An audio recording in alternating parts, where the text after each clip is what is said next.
Hello friends, स्वागत है Rishabh classes के एक न्यू वीडियो लेक्चर में।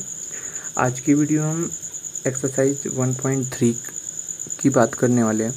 देखिए, एक्सरसाइज 1.3 पढ़ने से पहले हमें कुछ चीज़ें जो हैं, कुछ बेसिक चीज़ें हैं जो उसे जानना बहुत ज़रूरी है। देखिए, अब तक हम क्या पढ़ते आए हैं।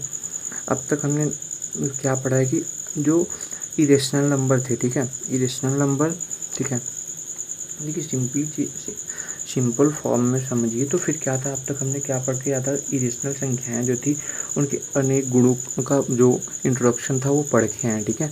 किस प्रकार से irrational number and rational number को मिला के रियल नंबर बनाया जाता है, रियल नंबर बनता है, ठीक है, रियल नंबर बनता है, ये हमने पढ़ा।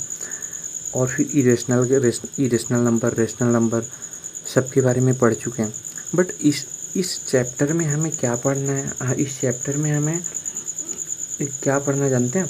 इस चैप्टर में हमें ये पढ़ना है जैसे कि √2, √3, √5 दैट्समीन की जो इरेशनल नंबर है, मतलब अपरिमेय संख्याएं हैं, उन्हें क्या करना है, उन्हें व्यापक रूप से क्या होता है कि उन्हें अपरिमेय संख्याएं, देखिए, अपरिमेय संख्याएं, ठीक है, ये प्रूव करना है।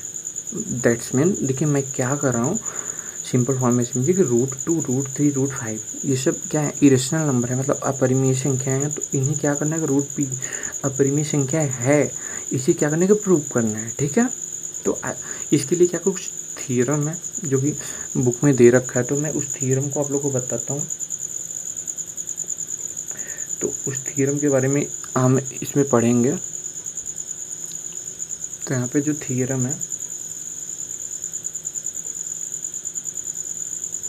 थ्योरम या इसे प्रमेय कह सकते हैं, ठीक है। प्रमेय वो क्या है, देखिए इस प्रमेय में क्या, देखिए सिंपली क्या चीज़ें होती है कि इसमें करना क्या है कि आप लोग को इस प्रमेय में क्या लगे, मान लीजिए, देखिए माना p क्या है, एक क्या है कि अभाज्य संख्या है, मतलब कि प्राइम फैक्टर है, ठीक है। p एक प्राइम नंबर है, ठीक है, p एक प्राइम नंबर से, ठीक है। यदि p, देखिए ये इसमें क्या है, यदि p a² को क्या करेगा कि विभाजित करेगा, ठीक है, विभाजित करेगा, मतलब विभाजित करती है, ठीक है। तो p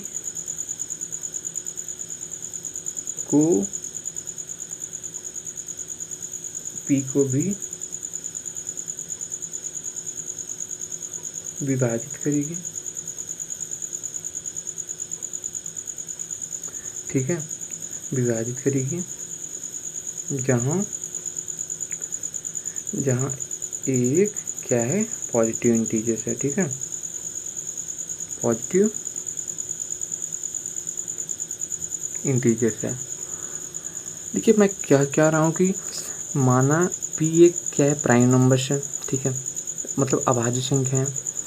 यदि p जो है a² को विभाजित करती है तो p को यहाँ पे a रहेगा, p को a भी विभाजित करेगी, ठीक है, p को a भी विभाजित करेगी जहाँ a एक पॉजिटिव इंटीजर है, ठीक है। अब देखिए उपपत्ति कैसी हुई इसकी, मतलब क्या कि अब ये थ्योरम को हम क्या करेंगे, डिस्क्राइब करेंगे, ठीक है, उपपत्ति कहते हैं हिंदी में उसे। तो अब क्या डिस्क्राइब करेंगे, देखिए सिंपली यही आपको ये थ्योरम है कि जब p एक प्राइम नंबर्स होगा, ठीक है, जब कोई p क्या होगा कि एक प्राइम नंबर्स होगा तो p जो है a² को विभाजित करती है, ठीक है, करती है, सही चीज़ है। लेकिन जब p जो है a² को विभाजित करेगी तो p को a भी विभाजित करेगी जहाँ एक a क्या है, एक पॉजिटिव इंटीजर है, मतलब a एक धनात्मक पूर्णांक है। क्लियर, अच्छा। अब देखिए, अब यहाँ पे देखिए, अब क्या करेंगे, लेट, मतलब माना ए के अभाज्य, मतलब ए का जो अभाज्य गुणनखंड है, ठीक है, अभाज्य गुणनखंडन और क्या है, निम्न रूप के हैं। दैट्स मीन ए का जो अभाज्य गुणनखंडन है वो क्या है, निम्न रूप के हैं। मतलब ए इक्वल टू हम मान सकते हैं P1 P2, ठीक है, P1 P2 P3 so for Pn, ये Pn, ठीक है। अच्छा, जहाँ पे क्या होगा, जहाँ पे P1 P2 एंड Pn, ठीक है, Pn क्या होगा कि अभाज्य संख्या है,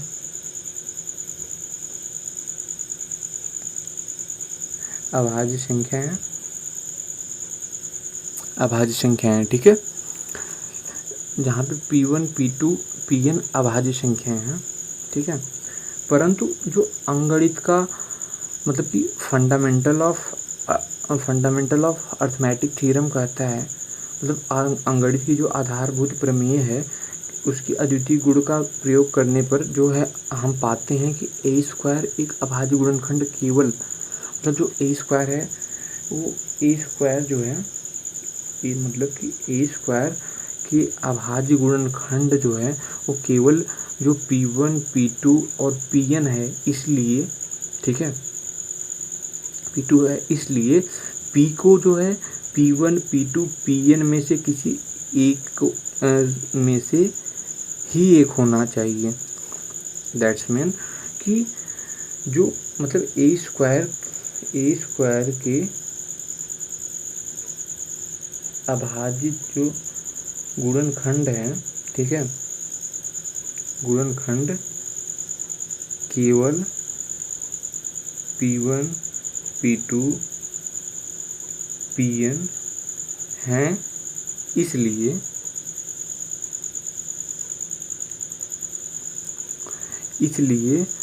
P को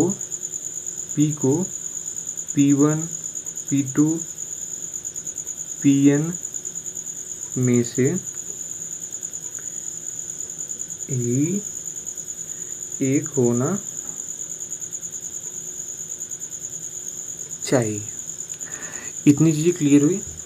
ये चीज़ें किसके अकॉर्डिंग आई है, मतलब अंकगणित की जो आधारभूत प्रमेय है उसके अकॉर्डिंग जो ए स्क्वायर के अभाज्य गुणनखंड जो है वह केवल P1 P2 एंड Pn है, ठीक है। इसलिए P को जो है P1 P2 और Pn में से ही एक होना चाहिए, ठीक है, मतलब इन्हीं में से P को एक होना चाहिए। इतनी चीज़ें क्लियर हुई आपको। अच्छा, अब हम जो है क्या कर सकते हैं, इसकी जो मतलब कि अब हम क्या कर सकते हैं, अब हम इसकी जो उपपत्ति दे सकते हैं, ठीक है, उपपत्ति दे सकते हैं। उपपत्ति मतलब कि जो इसका उद्गम मतलब कि उत्पत्ति दे सकते हैं वो क्या है कि √2 क्या है, एक अपरिमेय संख्या है, अपरिमेय संख्या है, ठीक है। इतनी चीज़ें क्लियर हुई है, ठीक है। यह उपपत्ति उस तकनीक पर आधारित है जो विरोधोक्ति, मतलब इसे क्या कहते हैं कि इंग्लिश में कहते हैं कि प्रूफ बाय कॉन्ट्रडिक्शन, ठीक है, कॉन्ट्रडिक्शन कहते हैं, ठीक है। तो देखिए सिंपल सी चीज़ें क्या थी कि इतनी चीज़ें क्लियर ना, ए स्क्वायर के अभाज्य गुणनखंड केवल P1 P2 Pn है, तो इसलिए P को जो है P1 P2 Pn में से भी कोई एक होना चाहिए।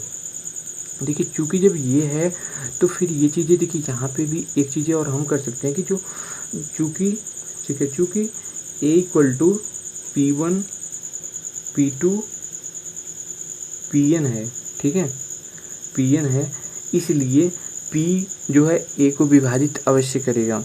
मतलब क्या होगी, देखिए A equal to P1 P2 Pn है, तो जो है P जो है वो क्या A को क्या करेगा कि विभाजित अवश्य करेगा, ठीक है। सॉरी यहाँ पे देखें, विभाजित अवश्य करेगा, ठीक है। मतलब A equal to P1 P2 Pn है, तो फिर जो है P जो है A को विभाजित अवश्य करेगा। अवश्य करेगा। इसलिए हम जो उपपत्ति आज आएगी तो उसे क्या करते हैं, रूट पी जो है वो क्या है, मतलब रूट टू क्या है कि वो एक अपरिमेय संख्या है। ठीक है, ये थ्योरम आपको क्लियर हुई। अब इसी थ्योरम पे बेस्ड आपका क्वेश्चन होने वाला है। ठीक है।